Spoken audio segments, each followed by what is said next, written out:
It's Miller. Daly makes the block. And Manchester City have the lead. A thumping hit from Georgios Samaras.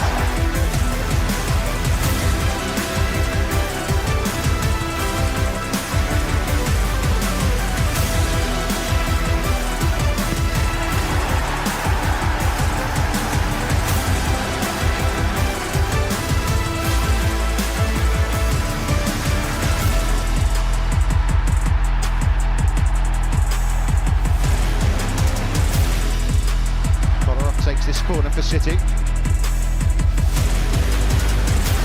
De Jong! A first ever goal for Manchester City for Nigel De Jong. It's a beauty.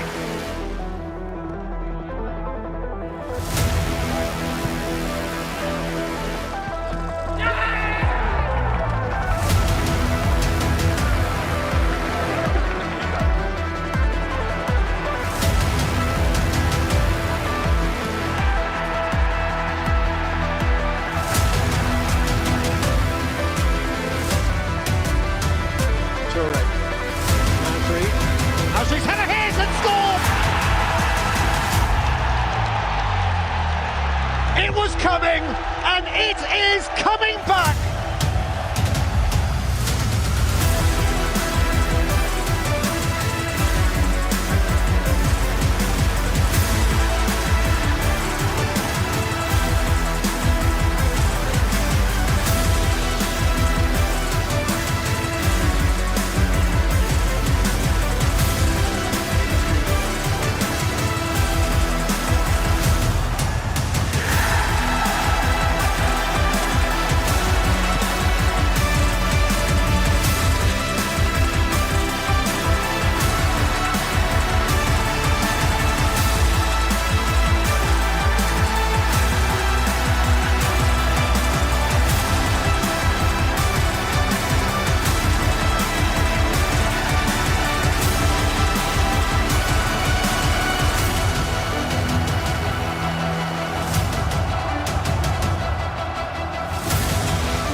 Hello and welcome to Matchday Live. The players are arriving now at the Etihad for the first game of 2025. Hopefully a year filled with as much success as last year. Now, the omens are pretty good for City. We have won 14 of our last 15 home games versus West Ham, as well as winning 17 of our last 18 first games of the calendar year. New year, same City, love that. And now I can reveal that Kevin De Bruyne captains the team today on his 400th appearance for City. Wowzers. And we will have the team for you very soon. There, the boys coming off. İlkay Gündoğan is there. Vardio. Everyone's just loving it, taking in the vibes on the blue carpet. Savinho, very good game last time. Great to see him getting his tally off the mark, scoring that goal. Phil Foden. Woohoo! Grealish. Everyone's in very good mood. New year, the boys are loving it. Hood up, we are focused. And the team today, starting in goal, Stefan Ortega, Rico Lewis, Manuel Akanji as well joins him at the back. Nathan Ake. Josko Vardio, he knows where the goal is, lovely stuff. Mateo Kovacic. Our captain for today, Kevin De Bruyne, 400 appearances for City. Bernardo Silva. And here he is, Savinho. Phil Foden. And finally, the man up top, Erling Haaland.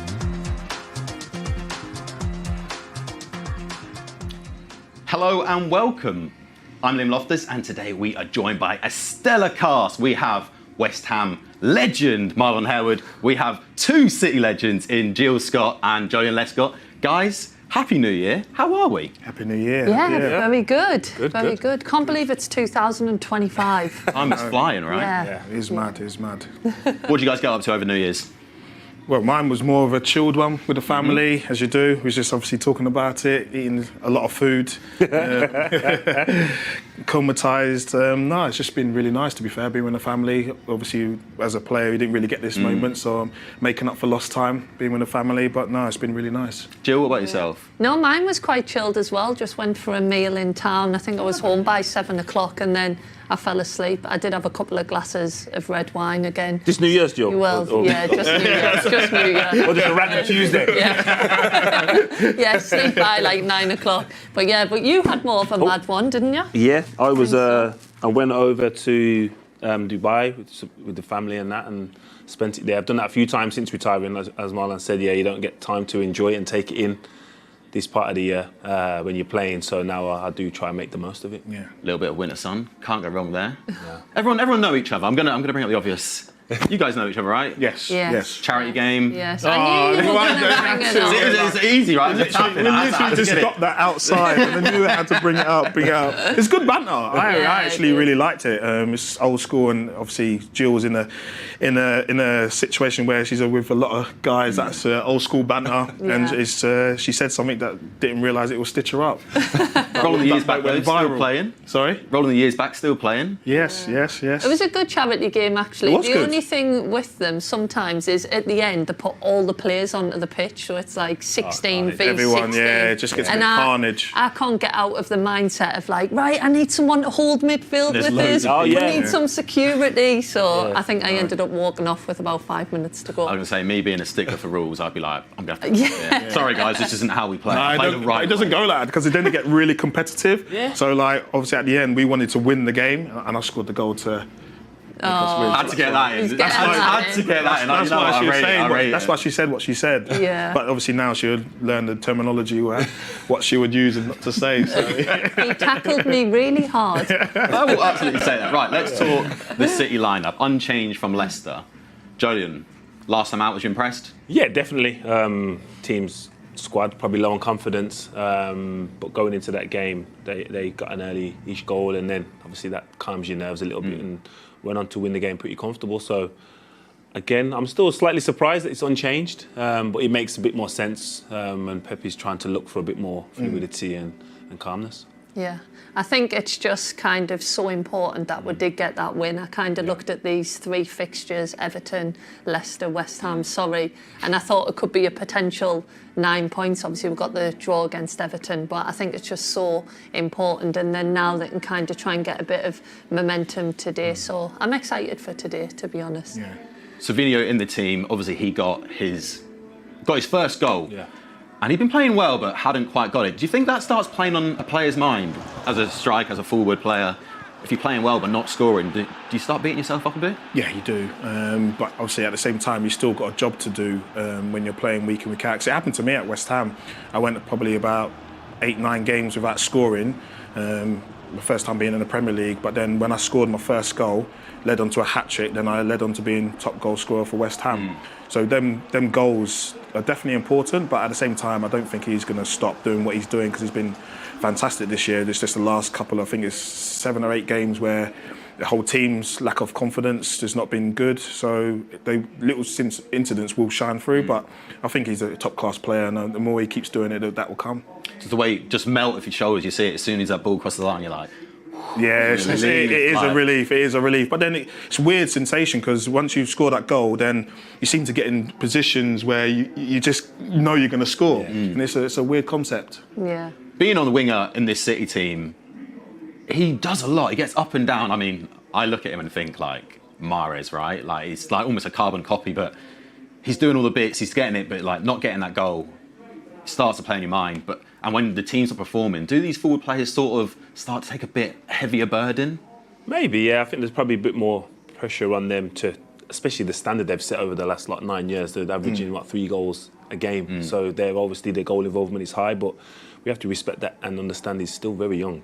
He's moved to a new country, new league, so it's going to be difficult. But in terms of the minutes he's played, I think it's probably a slight surprise because new signings don't tend to play the volume he's played since he's joined the club. But like you were saying, he's been consistent in his performances. He just hasn't got the goal. He's got goal involvements, and as you see there, that finish was a great finish, but it was the action before that. He's not waiting on the edge of the box thinking what's going to happen. He's thinking, he's anticipating, like, the keeper might save this and I need to be there, and he's in the right place. And as I said, I think if you look at his games overall, he's doing the right things. He just hasn't been fortunate in front of the goal. Yeah, and I do think that's one of the things. We rely so much on Haaland to get the goals, and he has had a good goal tally in this first part of the season, but where are the other goals coming from? If you look at Alvarez last season, obviously added, I can't remember how many goals it was, was it about over 10 goals, and then you look at the team, I think Phil Foden's only got one this season. It's Guardiola's the top goal, second top goal for left back, so which is not what we want from a City team. We expect our forward players to have more goals and goal involvements. I think it's a tough time for footballers because there's such a focus on the stats. Like, before it's like eye test. If someone plays well, they've played well. But now it's, people might not watch a game, they look at the stats, well, you've not done anything there. And it's like,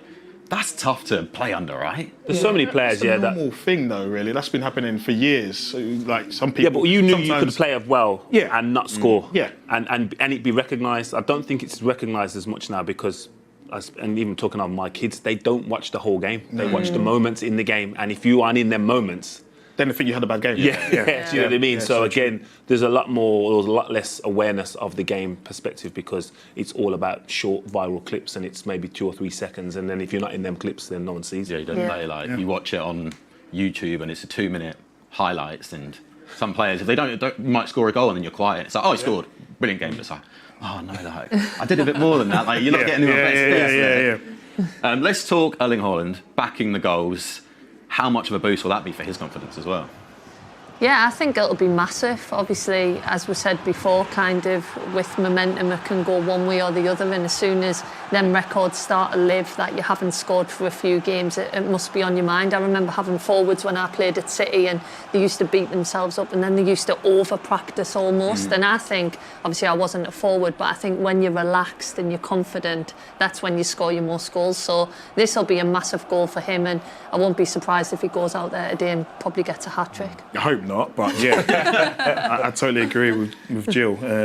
Obviously, he's been absolutely fantastic for a lot since he's been here, and it's one of my things I'm going to ask you guys as well. Like, obviously, the drought that you've had. What obviously we're going on confidence, but is it confidence? What's actually happened really? Because you've gone from such a high standard, Haaland, all the players, to actually not winning games and looking like you're immortal. Looking going immortal. Looking like you're not. You're not going to create and the teams that you, before you think you're going to win, you going into the games, people going into the games thinking, actually, they're not going to win this game. I don't think it's one you've thing. Watched quite a few games and like to see where, because when I watch them, I don't see anything going wrong. It's just a weird it's concept. not working as well as it has done in the past. Again, I don't think it's one thing. I think there's a combination of a few things, whether it is confidence. And you guys will know, I'm a big emphasis on the pre-season. Like, a lot of these players didn't get any pre-season. Like, literally played in the Euros, they went on tour, and their first game was like the Charity Shield or the first game of the season. And regardless of how good you are, there is games where you need rhythm. And if you've had 4 weeks off doing nothing, not playing a competitive game, your timing is going to be off. And then all of a sudden, you're trying to get that timing back. You've had a couple negative results and performances. Now your confidence is low, so now it delays that process again. So again, I think there's so many elements to it that, in the greatest respect, an average fan won't recognise because they just see, well, it's Phil Foden. He was the best player last year. He should be the best player again. It doesn't really work like that. And then all of a sudden, there's no Kevin for Erling, so he has to make different runs because he's used to getting the ball there, and it's Bernardo where Bernardo wants to dribble it and then throw the ball where Kevin's just putting the ball in the space, and now he has to adjust his runs and stuff. So and then trying to understand different players and different stuff. And I think the way that City play, obviously you know it better than anyone, it's so well drilled, so you do rely on having them familiar faces in them positions. So as soon as we lost Rodri, and then you look on the left wing, you have Doku, then you have Grealish, and there's so much change, Rico Lewis, then Walker, and I think it kind of stops kind of them patterns of play sometimes because you are constantly adapting your game. So it is a difficult one, but it is injuries, that's the thing. You go through the whole team. De Bruyne was out for 10 weeks, missing Rodri, then I think it was 4 centre-halves. Like, it's so mad how many injuries there's actually been. So hopefully now we can get players back on the pitch and kick on and have a good run of results. I think for a fan, we're almost like naive to injuries. It's like this person's out 6 weeks and you're ahead 6 weeks, and then it's like you should be back playing straight away. Like, 6 weeks is done. Be back at that stand tomorrow, and Get it back is to like, the rhythm. But as a player, like, it doesn't work. And that's right? the thing. That's the kind of mentality that they need to consider when it's the end of a season and pre-season. And going off the back of the last game for Phil, for John Stones, for Kyle Walker was the defeat in European Championships. That's going to take a mental toll on you as well. So again, the negative impact that's going to have to you and your physicalities. So again, there's so many factors that there is. If you haven't experienced some of them, you just can't understand them. Right, let's throw our minds back to last season here, final day of the season. Phil Foden's goals. I mean, we'll put them on the screen now. They were unbelievable. Here we go. This is... Again, if you were nervous about the game. That's a sign of a man full of confidence of a season when he's doing... Nothing can go wrong because everything he touched was... I so want to comment on it, but it's against West Ham as well. Do you have moments like as a player when your confidence is so high, you feel like, well, I can hit this and it's going to go in? Yeah, like, you just get to a mental state where if you're at that confidence, you don't really think about stuff. Things just come off, and you just do things naturally. But when you start overthinking, that's when things start going wrong, because you're thinking if that ball's coming in, or I'm going to do this, do that. But he seems like that at that time he didn't really think about much. When that ball's coming in, his touch was unbelievable, because he's got that touch on the we were just talking about. He's just set himself up for that strike, really. And I think a lot of kids look at technical players and think it's all about these mad tricks and flicks and stuff like that. That is a technical player. To take the ball like that in one touch. I was saying it reminds you a lot 100%. Of David Silva, but it's kind of them are the things you have to work on as a young player, because that sets up that goal. Joleon, do you think, like, for a player like Phil, in insane form there, has he got like a license to do that, to take that shot on and be like, look, it's all right, I'm playing great, and then... I think he did last season, and we've seen it a bit this season. I think he's contributed. Even the Leicester first goal, he's took a shot from outside the box. I think last year was the first time I've seen Phil play to his unique abilities, and I think the fact that Erling was out for the start of the season, Kevin was out for most of the season, I think Pep realised I might need to use Phil's, and use him in a unique way. Again, Pep's created a system that allows everyone to flourish, but I think last season it was like, no, we need to get Phil in areas where probably only Phil can operate, and he did that a lot more, and that's why you've seen the contribution. It seemed like he was playing with freedom. No, it's okay. It seemed like he's playing more with freedom when you. And responsibility. I spoke to Phil a few times about it, and because he was given the responsibility to be in the areas that he knows he's probably one of few players that can operate. Play in that, He's probably like, well, I want to do even more. And again, all of a sudden, it's not just coming off because of luck. It's coming off because as a kid he was practicing more than everyone else, and all of a sudden he's in these areas that he's familiar. He's familiar with. Then Right, we are going to head to our commentary team. Here is Ali McMahon and Andy Morrison. Yeah, welcome to pitchside, and it is a bitterly cold, but at the moment snow-free here at pitchside at the Etihad. Alongside me, and indeed on commentary duty with me today, is the former City captain Andy Morrison. Andy, you've had a few moments to digest the City lineup. Unchanged. Yes. Surprise you? No, I think after a good result, and more importantly for me personally, a clean sheet. We got something to build on. I think every player did enough in that game to warrant being in the team, and I think it looks a strong 11. It's Kevin De Bruyne's 400th City appearance today. Ironically, his first start and his first goals against West Ham. When we look back on Kevin De Bruyne's time here, how will you reflect upon it? I know he's got at least another few months, maybe longer, but how will you reflect upon it? It's hard to really put into words, the impact and the moments that he's gave us over that period of time. I've been very privileged to be here alongside you and seen the impact and just what he produces, and when I look at the team sheet and there's Haaland and De Bruyne, I'm sure Haaland's probably the most happiest player in that squad when he sees Kevin's playing, because he knows he's going to get that service, and a fantastic servant, but most importantly, a good man who I've been fortunate to meet a few times. When you look at the City lineup, what do they get from that victory at Leicester? They get a bit more confidence. You know, the draw at home against Everton, you know, is a starting point, and then you go away and get a victory and a clean sheet, and it builds momentum when, you know, you've had a really difficult period. You know, I know how that changing room would have felt afterwards. I know how they would have been in there. I know how the journey home is after the game. It's so different to that period they've had, and I imagine the last week has been a lot more jovial place than it's been for a while.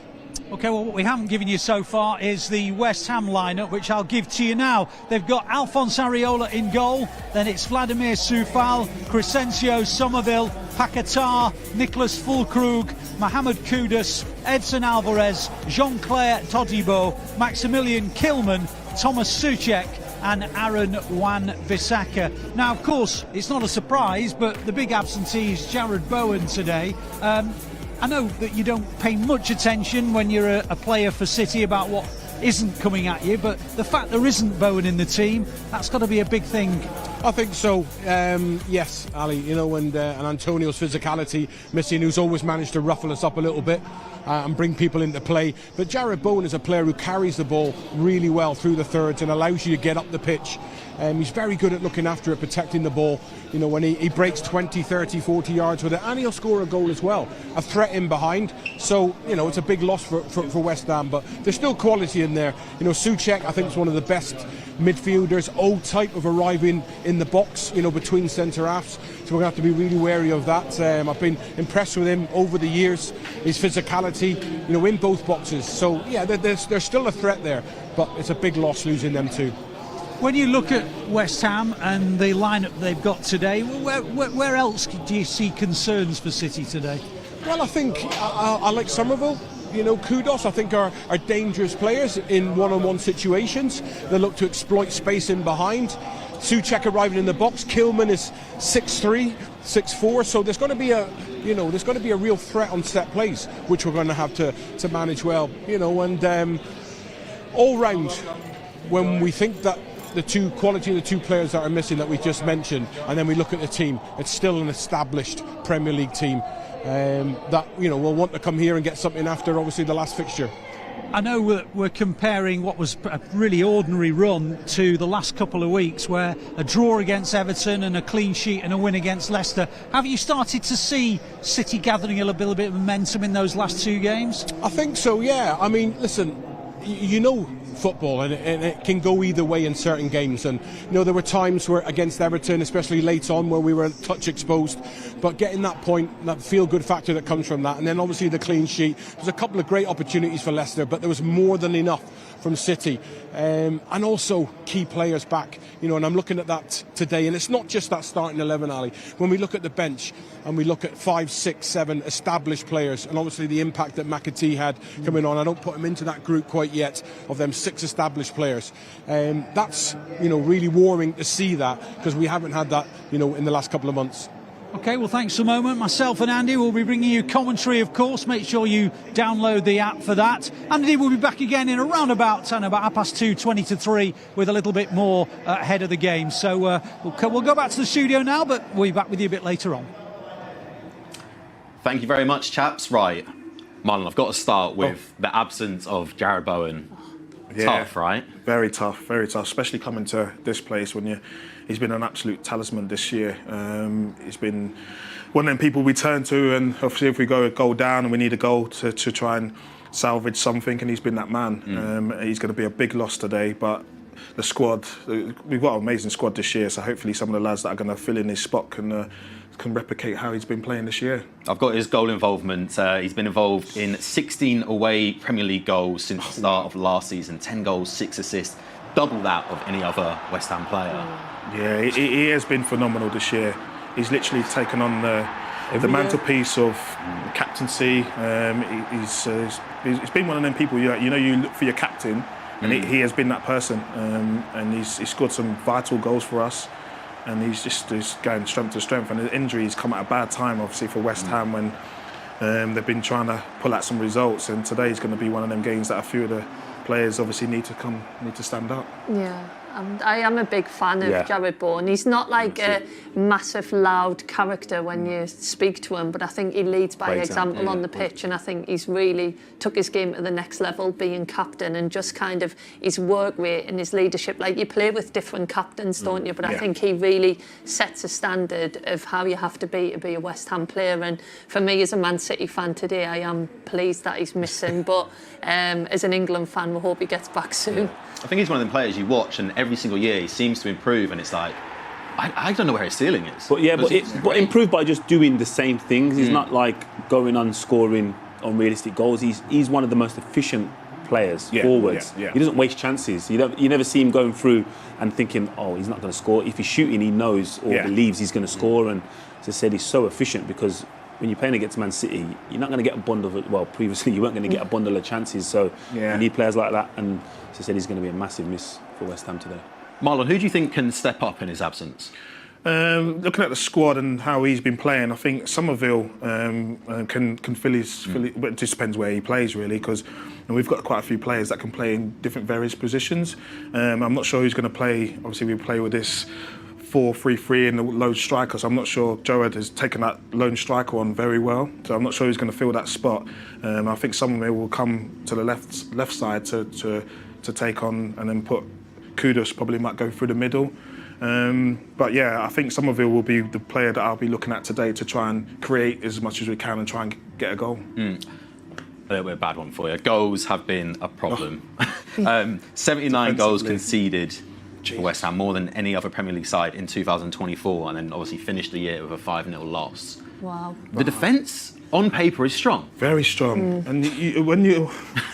No, no. Yeah, it's crazy. It's not played on Take a bit of shout. Yeah. Obviously, Joleon can relate to that sort of stat, because he would want that to be much lower, but it's weird, really, because when you see them playing, you don't see like they're going to concede a goal like that, but they've been leaking goals. It's a hard thing to talk about, really, because obviously we're talking about the calibre of players that we're talking about. It shouldn't be happening, but it is. And obviously this is what the gaffer needs to try and work on, to stop the goals from going in and then build forward. But today will be a very interesting game, because obviously previously we were talking about Man City and the confidence. Hopefully their confidence is still lacking, and we can capitalise on that situation today when the goals will be limited. So yeah, it'll be an interesting game today. It is interesting though, because everybody always blames the defence, don't they, as soon as you have kind of a bad defensive record. But when I watched the Liverpool game, I felt like Liverpool were just playing through the midfield far too easily. Nobody was getting up to the ball, putting pressure on. And that's kind of, obviously it starts at the front, but I think the whole team does have to take responsibility when you're 100%. conceding so many goals. Yeah, it's hard because it's a new team. So obviously they're trying to find the balance, and when I think the gaffer's quite forward thinking. So there's going to be that sort of gaps where he's got to start and try and get his team to start playing together. I think that's the case. You ain't got the time though. Yeah, you haven't got the time to nurture your team. It's all right having a style, but does that style fit the players that you have? And I think that's the thing most coaches do now, is create a style that doesn't suit every defender they have. And then all of a sudden, defenders are asked to do things, or in positions that they can't recover from. And that's one of the most frustrating things for me as an ex-defender, looking at most teams now. When I see goals or chances created, I'm like, he didn't have a chance to get back, because you want him in the position to receive the ball, to play forward. But if he's not there, like you may have to go a little bit longer, but if you lose it, he can recover. Where you're asking him to be in position now, he cannot recover, and all of a sudden, most of the chances are one-on-one. Yeah, but on the other side, they played against Newcastle away. It was the best game I've ever seen West Ham play. They were all in sync, the work rate, everything, and his game plan just worked, and the team looked unbelievable. And I thought to myself, okay, we're going to kick on from there. Obviously, going to Newcastle is not an easy place to go and win, but they pull out a performance, and obviously that's the performance that we want to see week in, week out. But it's not been going that way, so I think that's where he's trying to get to, really, and it's a balance. Marlon, do performances like that make it even more painful? Because you can see, like you see the vision, you can see a window into this is what it could be, but with injuries and form, like, does it make it hurt more? Yeah, it sounds like Man City at the moment, doesn't it? Yeah, very true. So yeah, it's been one of some games that you go and watch, because I went to that game and I was watching it and I was like, it's good as an ambassador to talk about, because it's a positivity thing, and you're going on every player working hard, and then obviously now it's hard for me to speak about the team because I know they've got that ability to do that. But on the other sense, coming to Man City, this is a hard place, so they need to be pulling out performances like they did against Newcastle, because if they don't, they're going to put themselves into trouble. Right, let's take a look back at 2024, when Manchester City became the first team to win 4 Premier League titles in a row.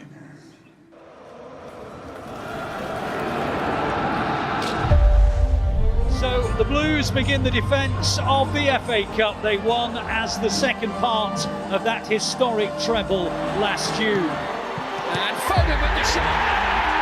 Finds the back of the net. Manchester City 5, Huddersfield 0. The FA Youth Cup remains in City sights. 2-1 down. Come on, City. You know we love a comeback. So Bernardo Silva, he's making way, and Kevin De Bruyne is coming on in his stead. And De Bruyne takes aim and marks his return to the Premier League stage. De Bruyne tries to scoop it in towards Bob. Bob is there. Still Bob. Oh, absolutely stunning. Oh, what a goal. Hat-trick for Bobby Shaw. Makes it Manchester City 4, Liverpool 1. Foden with a chance. Hat-trick, Phil Foden. They've come from behind. They lead 3-1. They've come through and they will meet Spurs in the quarter-finals of the FA Youth Cup. When these two do battle, there's usually a story. And Manchester City lead on a massive night in the title race. Jacob Wright with the chance, coming effort! Surely now on course to book a place in the FA Youth Cup semi-finals.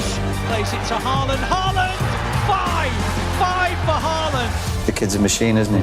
This is Derby Day in Manchester. City against United. Foden! The derby is done and dusted now! So here we are in March, the business end of the campaign. The Blues are still fighting on all fronts. A special day it is, a Manchester derby. Cross comes in, Shaw can't reach it, Park does! City 3, United 0. A record-breaking goal for Bunny Shaw. City's under 18s have reached the FA Youth Cup final. They're top of the Premier League table by 2 points, but Arsenal and Liverpool will play tomorrow. We always come out and just try to focus on getting that win first, but we know that goal difference is going to be important. Bristol City 0, Manchester City 4. That is a sensational goal. They are the FA Youth Cup winners of 2024. City could be 2 wins away from being champions. It's still here for Son, and Son who managed through. And the title could be on the line for Ortega. That moment, the title's gone from Arsenal to Manchester City. Erling Haaland takes Manchester City to the cusp of 4 in a row. The title goes Chelsea's way. Frustration, but they can end the campaign with a win here. No, super proud. I mean, like 18 games won in a 22-game season is usually enough. But yeah, of course, there's so many positives about the season and the way this team has played. Jeff Horton has announced he will retire from football at the end of the season. 1 win away from the title. This City team also know they could be 1 slip-up from failure. Foden! Oh! Manchester City! Rodri! There's the roar! The first team ever to be champions of England 4 years in a row. What can I say? I mean, we changed the history. Wow, wow, wow. 2024 was some year. Joleon, what was your highlight?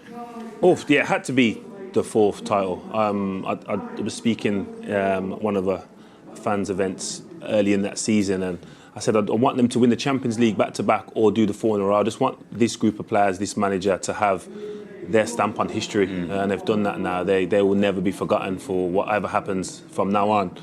To do something that no one's done is iconic and unique. So that was important that I think this group of players deserved. Yeah. Special moment. Jill, what about yourself? Yeah, I agree with that. To be honest, I was just going up the M62 today and there was a massive Man City coach with the 4 trophies on the side, and it's something that you can't take away from them. And I think when you win, it's so hard to keep winning because everybody is after you. So I think that 4th title was a really kind of important moment. And yeah, okay, things aren't going well at the minute, but as I say, that is an achievement that nobody can take away from this set of players. Marlon, what about yourself? What was your highlight?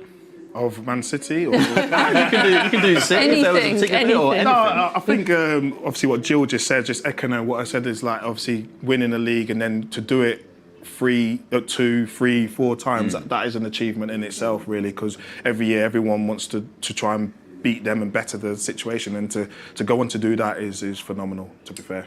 Right, I'm going to stay on you. First time on the show. Okay. We want our fans to get to know you a little bit better. Okay. Is it against Joleon? If it's against Joleon, I'll be good. You played for 13 clubs in your professional career. Yeah. Best known for playing for West Ham. Yep. What was your standout memory? Well, I have a few. Making my debut for Nottingham Forest. I think that's for any professional going on to do their career. You're a Forest fan, Marlon? Sorry? Was you I was a Tottenham fan. Oh, okay. Growing up, loads of my friends at secondary school went to Tottenham games, and so I was just supporting them. But then when I went to Nottingham as a 14-year-old, and then I was there for about 10 years and learning my trade as an academy player, I sort of growing loved Forest, and then making my debut, then going to West Ham, and then an amazing time at West Ham. The 4 years I was there, getting to a final every year, getting an FA Cup final, which was against Liverpool, and then went on from there to Aston Villa, Newcastle. I played for some good clubs and had a good career, and I enjoyed it, to be fair. So yeah, my best moment, obviously, was scoring the goal at Villa Park, FA Cup semi-final. Nice. Against Middlesbrough. I was against Southgate as well. These defenders. Did you smash him? No, I didn't need to. It was the other way. Did you hold him up? You held him up. The different wording. Hold. During one of the VTs earlier, you said, "Oh, that's my kit." And like as a fan, you associate players with certain kits. Yeah. So I just think it's really cool that you have like, oh, that's when like, I was associated me. Yeah, that's on the TV there. Yeah, so that's my kit.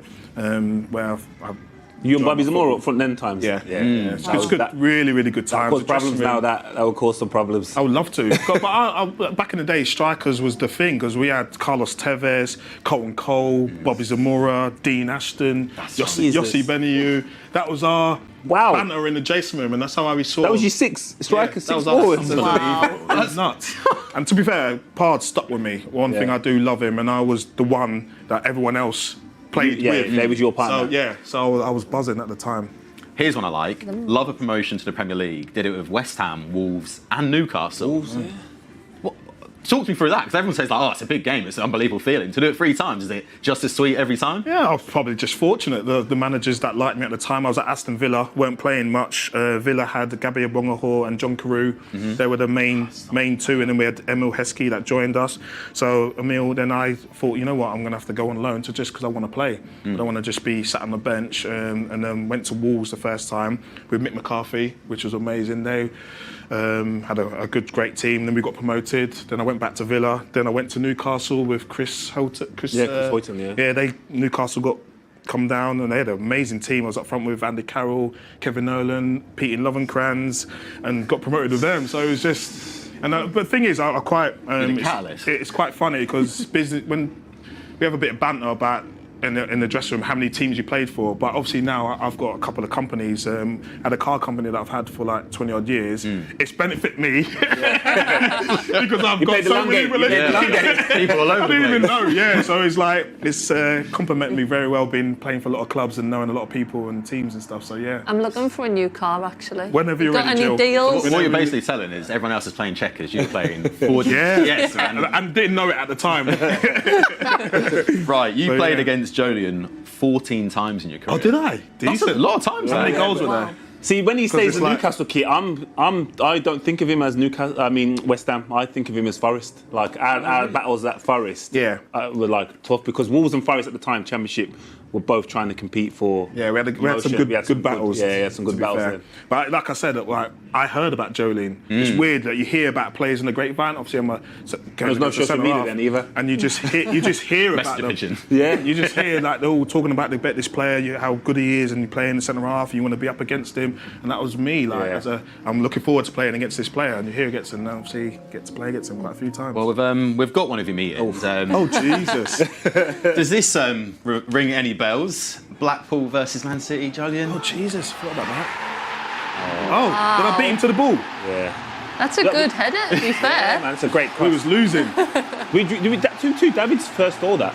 Who's that there? Number 3. Bridgie, man. Drop. You got to drop. It's not even my man. So you typical second arm. Oh, nice, man. Maybe a bit too tight, eh? He's passing on responsibility there. That's a good header, that. It is a good header. Good header, that. I don't even remember you. What was it like playing against Marlon? What did I forgot about that goal. That was the last team I thought. You're like, AI, it was AI. If you were going to say what games that I wouldn't have said Blackpool. Oh, really? No way. Yeah, I forgot about that. Okay. Yeah. What was he like to play against? Yeah, tough. But what I enjoyed because his strengths were my strengths, so his physicality, and we wanted to like run and tussle, and you could then and do it fairly, and you could give a bit and take a bit, and as you said, it was. It's like when if you're shoulder barging. It's staying there. Yeah, it was nowadays, if you shoulder bar someone, he's flying. Someone's and blowing the whistle and all that stuff, so now you could compete physically. Yeah, it was good. It was good. I enjoyed it. It was tough. I think that was part and parcel of football for me, anyway. Like going up against because the players, Vincent Kompany, that's me. Like I loved. I couldn't wait to go up against him because he was. Physical, and I want to feel him now I'm in a game. Just like you're in a duel battle, and I want to know if I'm doing well in my duel. The team. Especially then it was 2 strikers as well, predominantly them times. So you was against someone. It was your responsibility to come out on top of it. Now obviously you have to. You always had to work as a pair, but when it was like 2 strikers, it was like, well, I'm going to be marking him. Yeah. So for the next 6-7 minutes, however long it may be, or the next instant, it was like, I need to get the better of him rather than I can pass him on and talk to your partner and stuff like that. So he's good. Yeah, Did you ever feel like if you were having a tough time from a centre half, would you go and sit on the other centre half? Other one, yes. yeah. Just be like, always. Come on, let's switch. Give us a go at that. That's why I like that. If the striker's moving, I'm doing all right. You can take the blame now. Yeah. Would you rather have been playing in your era or this era now?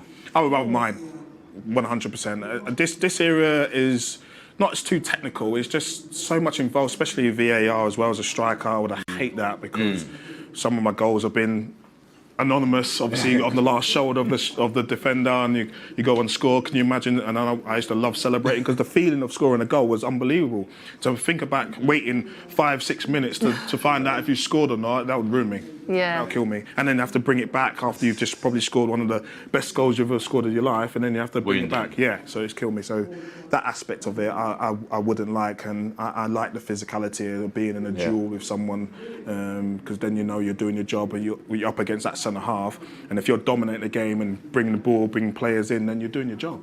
Perfect. Right. With the change of the year, we went around and asked the fans what would be their New Year's wish. Hello, Happy New Year. What is your footballing wish for 2025? 5 in a row, Man City winning. To be honest, just do better than the form recently. We need to get back to our best. We've got 4 in a row, but I think we've got it in us. We'll have to hit rock bottom to come back to the top. Yes, I do. I hope that Haaland will take Norway to World Cup. FA Cup final, Champions final. 5 in a row. Ooh, there you go. That's it. I hope to see more of football in England because we're from Norway. So, 2025, I hope we come back eventually. My football wish is for Man City to improve this season and finish in the top 4. For Man City to win the Premier League. For Phil Foden to sign my Man City jersey. Yeah, that would be that Manchester City wins and the triple again, of course. But yeah, we hope that they will get better the last part of the season. Lots of points, plenty more wins. Back to how the last few years have been. So. Man City win the Premier League and Phil Foden gets Premier League Player of the Season. Get back to winning. Get back to winning at home. That's what we need to do. We've won what we won away last week. We need to get back to winning at home. Win something. We can't not win something. So yeah, we've got used to it, haven't we? We can't not win something. So yeah, it's fun. Hopefully Haaland scores more hat-tricks. Start winning again and getting back to where we should be, really. Same, start winning, enjoying watching them play, but always a supporter. Well, some more wins, please. Top 4 for Champions League and the FA Cup. That'll do us. Get started winning again. I guess we haven't had the best form, so starting with West Ham again. So we won at Leicester, so hopefully we can finish at top 4 at least. That's my wish. Yeah. Hello, Jan. Happy New Year. Can you tell us what your wish is in football for 2025, please? For all my 4 clubs in England, Swindon, Middlesbrough, Barnsley and Sheffield United to do even better, to come up a league, go back to the Premier League. That's my wish for the 2025. And for Manchester City? For Manchester City, they have to win football games. I want to see some Norwegians doing well, scoring goals. I would like to see Oscar Bob coming back. I look forward to that. We remember how good he was in the pre-season. So I think my wish is to see him back fit as he were before his injury. Perfect, thank you. Enjoy the game. Lovely stuff. Jill, what would be your one football wish? What, for 2025? Yeah. Well, as a Sunderland fan, I have been a season ticket holder since I was 9 years old. I'd love for us to be back in the Premier League. I'll live for them days of Sunderland v Newcastle. I still think it's one of the best derby games out there. So if I had to do a football wish, it would be for Sunderland to get promoted. Marlon, what about you? Oh, mate, you just asked me that and I was thinking to myself, what am I going to wish for? But I think, obviously, I'm going to go off the VAR scenario. I just wish it needs to be... I wish they make it quicker because, like, when they've got the lines, I'm not sure why they take so long to put the lines out. I don't know how it's generated or what it is, but just literally put the lines out, straight away, just to keep the momentum of the game going. And I think they take too long in doing that. So I wish if they either get rid of it or speed it up. Joleon, and finally yourself. Wish for football. It's a tough one, that. I would go a bit more unique to City and say... Like it. Just to get back to the consistency. Doesn't guarantee they win anything, but just to get back to the consistency they've shown for the last 7 years and 9 years. Right, the legend that is Kevin De Bruyne makes his 400th appearance for Man City today. Unbelievable. Here are some of the special moments from his time. I think I want to reach the highest level possible, maybe have some titles. He's been the best player in the Premier League since he came back from Germany and signed for Manchester City. Kevin De Bruyne is going to go down as an all-time great. To play with such an amazing player for me is perfect, and I really enjoy playing with him. He's something different, the way he passes the ball and the way what he sees. It's funny, it's difficult to explain because he is a special player and he sees things, as I say, what others don't see. I don't even need to see the ball because I know exactly where the ball's going to come.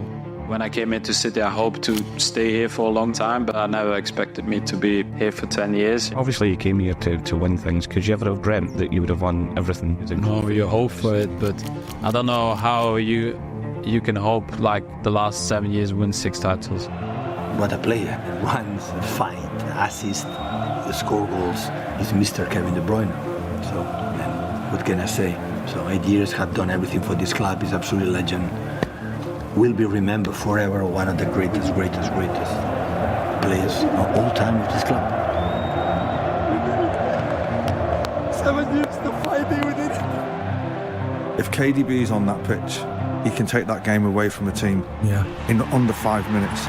He's the only guy that can make one pass that takes an entire defence out. Kevin is a joke. He's a joke.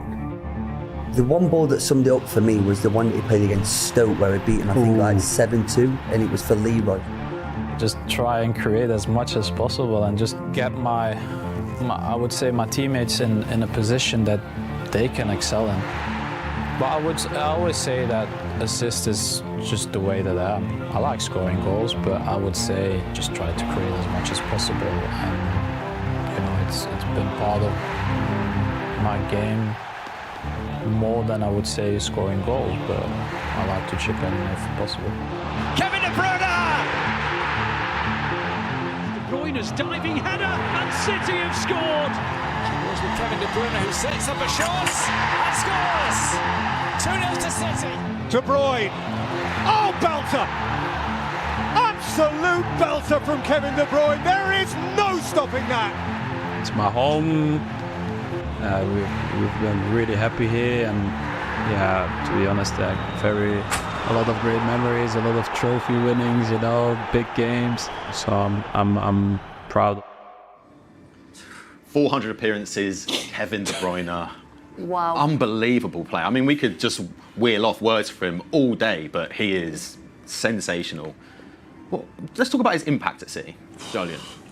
It was timeless. Again, he will go down as one of the greatest players, the greatest signings. And I asked you how long he's been here, and even the consistency. I know he's been injured quite a bit, but he's averaged 40 games a season for 10 years, which is a lot. And to do it at the level he's done it at, and his goal contributions, and to play with the variety of players he's played with, you see a number of assists that he's done.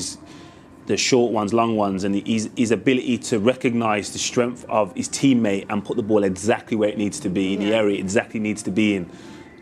Even this game, I think that was probably a turning point last season when he came back, and that's he doesn't play that pass for a Jack Grealish, that pass is for Oscar Bob, and this pass is for Leroy Sané. So his ability to recognise whose wingers are, whose forwarders are, and then just play is crazy. That in itself is mad. Yeah. Watching, obviously being a West Ham person, that you can't not say good things about this guy, because he is unbelievable. And as a striker, I would love to be him behind me, because the balls he's putting in on a sixpence for all these people for tap-ins is crazy. Yeah. His distribution and his left, right, how he does things. It's a striker's dream. So anyone up front for City would love to have him behind him.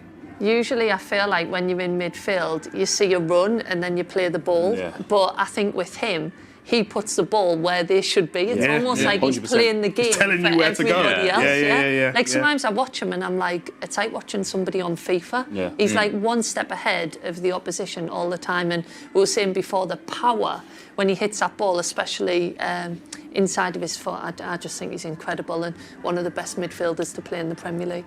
The way he manipulates the ball is just...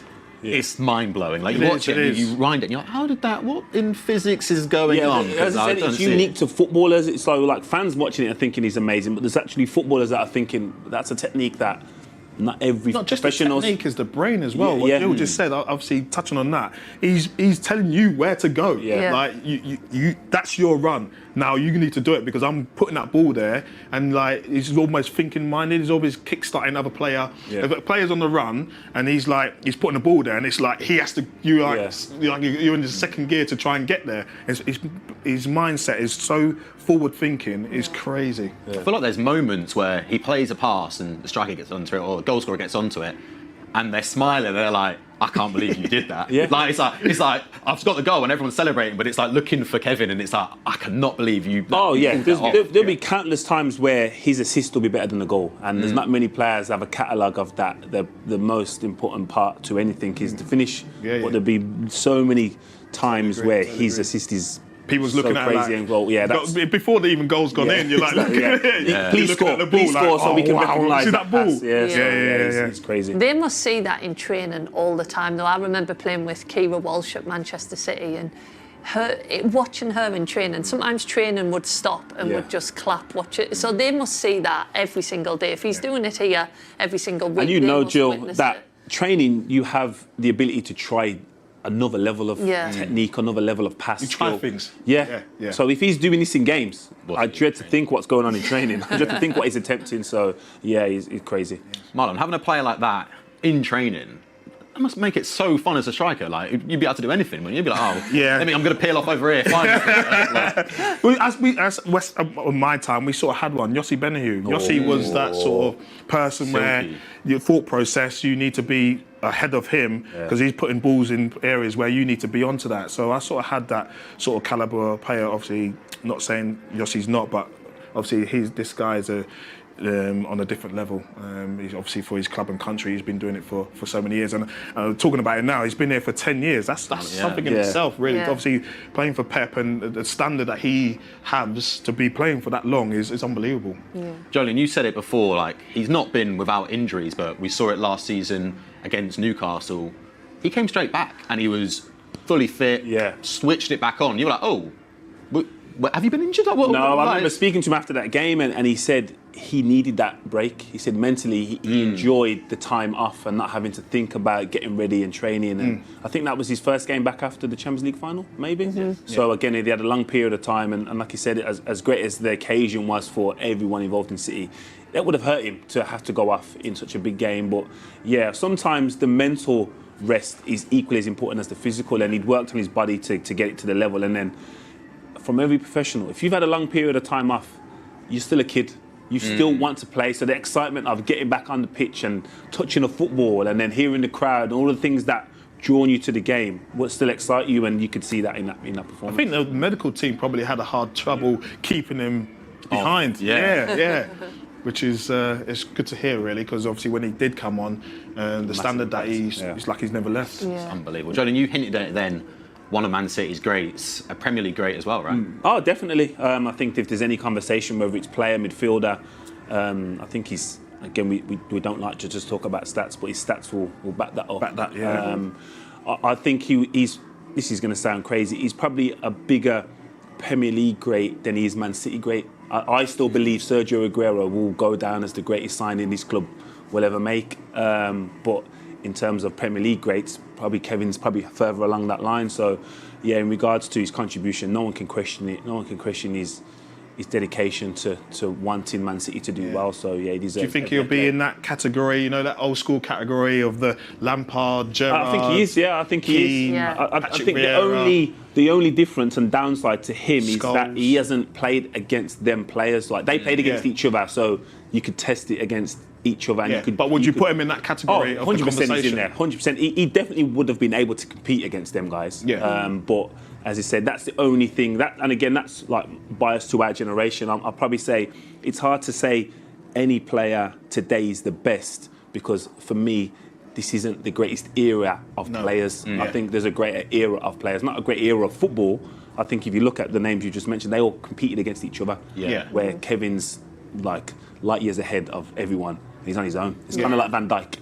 It's like there was Rio, there was Vidic, there was Terry, there was Carvalho, there was a calibre of defender and there was a calibre of striker that all could compete, and I don't think the volume of player is the same now. He's been at City for such a long time, like you said, coming up to 10 years, and I feel like he's had almost different eras and different versions of himself, but he's been spectacular in all of them. And it's just, I think back and I try to find another player off the top of my head who's done that, and it's like, that's a unique situation, right? Yeah. He's just so consistent, and as you say, the game has changed, so he's had to change his game, and he still always comes out on top. So, yeah, I just think he's incredible, and City have been so lucky to have him 100%. For such a period of time.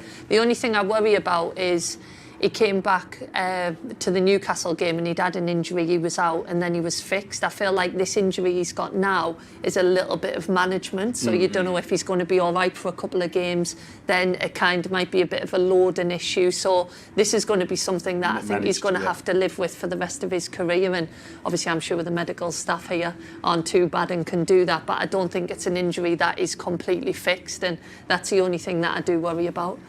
Right, I'm going to do, what's the highlight, what's the moment? You close your eyes, De Bruyne, what's the moment you see? Mine was that pass against Stoke. I called it before it came on the screen. I remember being at the game and thinking, I can see that pass. I can see that run. And Sane set off from, it's not even on.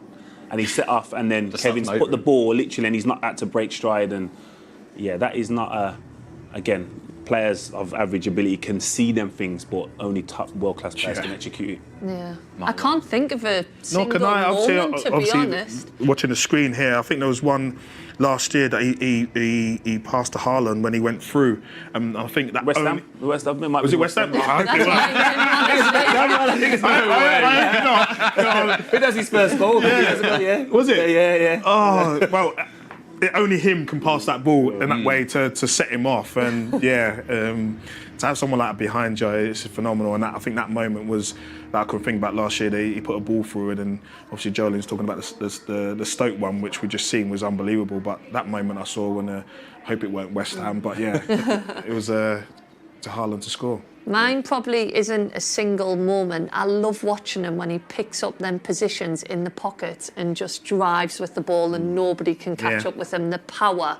And I think I just see that over and over again. He makes it look so easy, but to find that space, he's just so intelligent when he does it. And yeah, I think we can speak about his goals outside the box and free kicks, but there's just so many great moments for him. There is.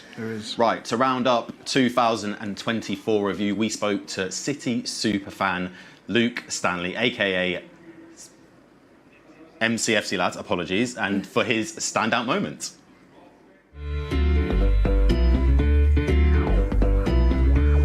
Take you all the way back to January. And Oscar Bobb's winner at Newcastle. Unbelievable. That away end, KDB comes on. I was thinking, we're done here. KDB, I see him warming up, coming back from injury, and then he pops a goal in straight away. And it had to be De Bruyne coming off the bench, and when he did, honestly, everyone's eyes lit up. Everyone thought this could be the time. Assists Oscar Bobb, and I think we've missed him a lot so far this season, but that goal, honestly, it's a sign of things to come for Oscar Bobb, and that was a special moment in that away end. Oscar Bobb with his first ever Premier League goal! Fast forward a bit, and we win our 4th Premier League title in a row. Getting a 4th Premier League title in a row, I don't know if anyone will ever replicate that. I personally don't think they will. And it just shows what an achievement these players and Pep Guardiola have achieved. It's outrageous. Seeing all the fans run on the pitch, seeing all the players celebrate, it was pretty emotional, but we did it. And City are the history makers. For the first time ever, an English club have won 4 titles in a row. Year in, year out now, we get to the FA Cup semis, we get to the final potentially, and we keep getting to these big games, we keep playing in them, and at some point we're going to keep winning more silverware, and that's what we want. Bernardo Silva sends City through to another FA Cup final. Rodri winning the Ballon d'Or, how special is that for the club's history? We've missed him a lot, but yeah, it's very special. The first Manchester City player to win the Ballon d'Or. He is the best player in the world, he was the best player in the world, however you want to say it. And yeah, we've missed him a great deal this season, so yeah, he's sort of embedded himself as the best player in the world in my opinion, and he was well deserved. And of course we can't ignore Pep's contract extension. Unbelievable. I could not believe it when that happened. I was so over the moon. It was just the best news possible. Better than any transfer in my opinion, and some people might criticise a bit of a bad run we've had, but that's the best signing you can make. Forget any player. Getting that man 2 more years, you can't beat that. Have you got any personal standout moments from 2024? The Foden goal against United at home, the Foden goal against West Ham, Vardy bending one in away at Real Madrid, that was unbelievable. Obviously Oscar Bobb. There's a lot to name in a great season, but yeah, it's been a decent year for City, 2024. And who was your player of 2024, do you think? It's got to be Rodri. It's got to be Rodri. I know he hasn't played in the last 3 months, but it's got to be Rodri, closely followed by Phil Foden. In 2 weeks' time, our women will play here at the ETIHAD against rivals United. Tickets are still for sale at mancity.com/tickets. Jill, memories of playing against United?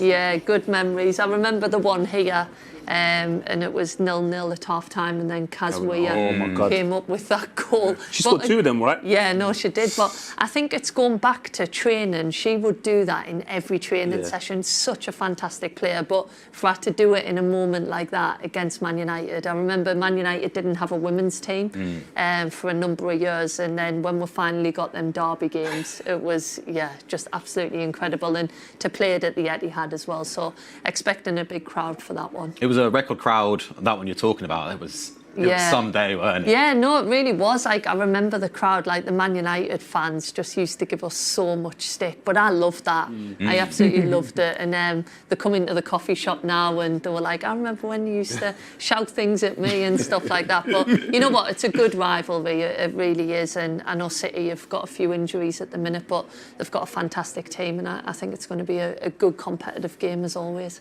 What was the impact of playing at the Etihad for you? Just really, really special. I think playing in the main stadiums is what, as you were growing up, there wasn't a lot of women playing football like that I could look at and have as a role model when I was younger.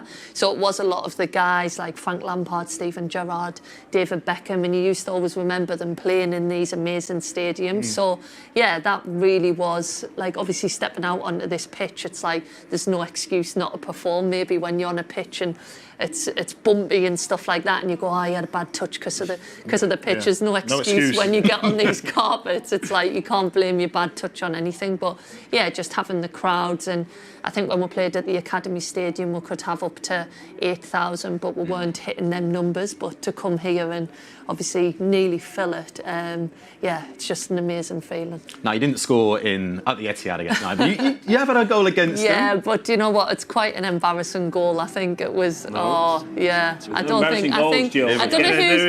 know who's in goal. Oh, she won't want to watch that back, but yeah, I was just so happy that it went in, and yeah, I think that. There's no embarrassing goals, Jill. Come on. Especially in that case, United, Jill. I'll take it though. I'll take it. I don't know why I went with the inside of my foot, but yeah, the keeper definitely should have got it. But you know what? Them games, my last memory was playing centre half as my career went on. I ended up at centre half. I don't know how. And we got a good 2-2 result. We had a sending off against Man United, but I just loved them games. I loved the rivalry. The fans absolutely love it, and them are the games that you obviously want to play football for. Scoring a derby, is it as special as people say? Yeah, that can change your whole relationship with the fans forever. Yeah. Like, you scored in a derby, just regardless of how well you do then at that club. You scored in a derby and it's, say, a winner. Yeah. Oh my God. Talked about forever. Yeah. Literally. They remember it, because again, to a fan, it's everything. It's everything. Yeah. Regardless of how your season's gone, like, United are a mess right now, but they remember beating City here a few weeks ago. That's their highlight of their season, regardless of what happens. So yeah, it's so important. Just a point separating City United in the WSL. Yeah. How do you see it going? I think the thing with City at the minute is obviously Bunny Shaw, Lauren Hem, Alex Greenwood, three main players are missing, and I think that is going to affect them. Of course, it's three of your best players missing, but at the same time, we were just chatting before about the way City play, the way the men play, the women play, the academy play. I think the structure is such an enjoyable structure to be in, and if you're on your game, it's almost like teams can't beat you, you beat yourself. So I still believe that City will push on and have a good season. If you could pick one of them players to be fit for the derby, who would you pick? You know what? I think it's Alex Greenwood for me, because the detail of playing centre half. I remember when I went back there, I was like, oh my God. I was like, it's true. The ball comes to you in midfield, you don't have much time, so you just pop it off one touch, whatever. I think almost for me, having too much time on the ball, I could see all these options. I didn't really have a long ball in my locker, so I hated playing centre half, but I think Alex Greenwood plays that position so well. She's so confident. Passing range is ridiculous as well. She's absolutely unbelievable. An incredible player, but I think we know that she's not going to be back for the derby, so then that's where you need your other players to step up. Right, Jill, you're an all-time City great. I'm saying that. I'm throwing my hat on that. What are some of your favourite moments? Oh, I think my favourite moment was when I decided to sign for City. I look a lot younger there. Moved from Everton, and it was all about getting the opportunity to. This was the FA Cup final. See ya. That was probably my best goal. So calm. How are you going to celebrate the derby goal? You're at Wembley, you just can't. Look at the walk away. Just another game in the park there. It was just a walk away. I think that had made it 4-1, so it wasn't like it was 1-0 or something, but it was one of my best goals. But I think when I decided to sign, we set out a 3-year plan, and was sat in this room with a presentation and was like, we want to win the Conti Cup, the League Cup and the FA Cup in 3 years' time, do the treble, and we did it. And I think that was the most amazing feeling. So yeah, some great memories, and I can look back on them with a big smile on my face. That team, the FA Cup team, that was unbelievable. You had some ridiculous players in there. Yeah, we did. Obviously, you've got Steph Houghton, Tony Duggan, Izzy Christiansen. We had some great players, and we had Nick Cushion as well, who's recently just left New York, and he was such a great manager. I know we speak about structures and stuff like that, but you need someone who's going to manage the players. And there'd be moments in games where we were like getting beat, and I'd look to the side and I'd be like, I want to run for you today and get you that result. And I think that's so important. So we had a great manager, and as I say, great memories. In that era, my standout moment is the Conti Cup that was at Bramall Lane. And it was so nerve-wracking. It went down to penalties, and it was just like the elation. I remember being on the side of the pitch like, why am I stood with the players? Like, what's going on? And it was just so special.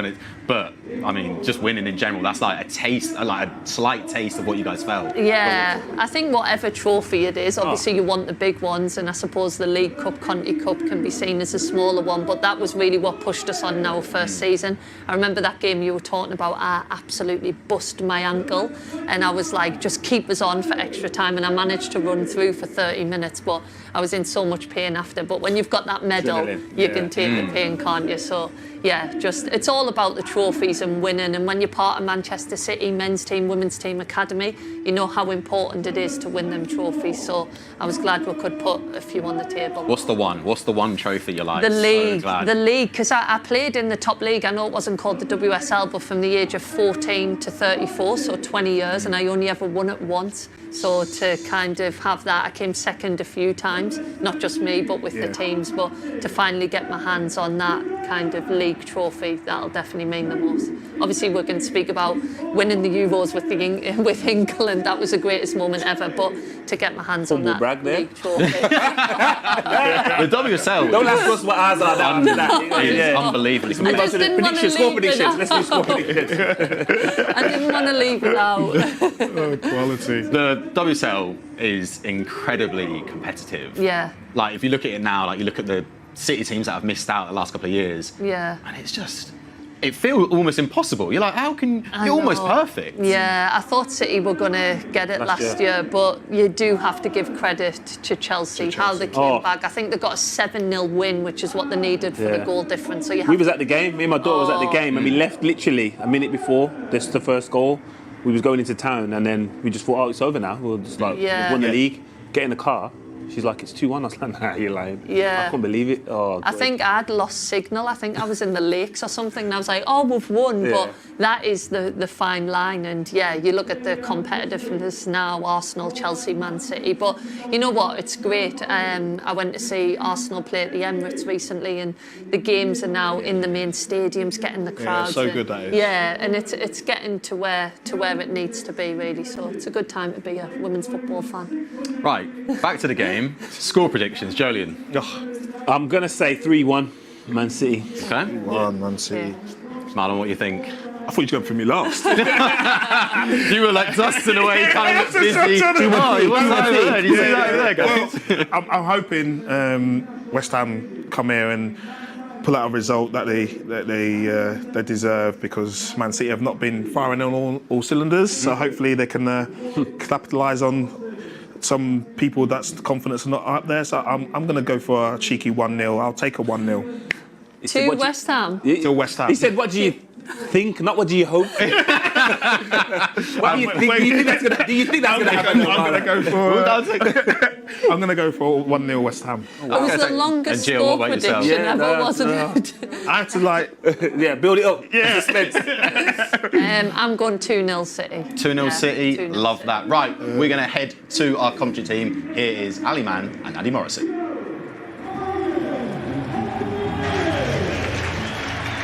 Well, you join me as the legendary City goalkeeper Joe Corrigan comes out to receive the acclaim of the City fans. He was given an MBE in the New Year's honours list for services to charitable fundraising. Big Joe was a City player on 603 occasions. Only Alan Oakes has represented the club for longer. And of course, these days, he is still involved at the club as chairman of the Manchester City Former Players Association. And and that brings together former Blues from across the years and raises funds by organising end-of-season dinners, golf days and so on. And of course he was also a City ambassador, and he's regularly here at the Etihad Stadium, still a favourite among the fans, and we are all absolutely pleased and proud that Big Joe has received such a terrific national accolade. He's on the pitch at the moment. The City fans have certainly given their appreciation of him, and it is a perfect way to get us in the mood on this opening match of 2025. So in a strange old 2024, wasn't it? 4 league titles in a row for the first time in English club history, and of course the Community Shield won as well. But those 2 strange months, November and December, so uncharacteristic of this team of winners, but an exceptionally long list of injured players certainly has played a huge part, and indeed probably one of the reasons that no other team in English club football has ever won 4 league titles in a row is that injury jinx strikes even the greatest sides at some stage, and 24-25 has turned out to be the one for the Blues. That said, there is still almost half a season, in fact exactly half a season to go in terms of league games.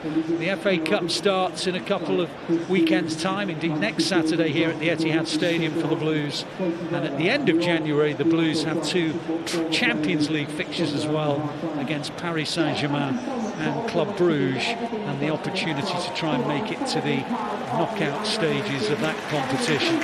So an awful lot still to be played for, as Joe Corrigan now gets his standing ovation from the fans inside the ground and makes his way down the City tunnel.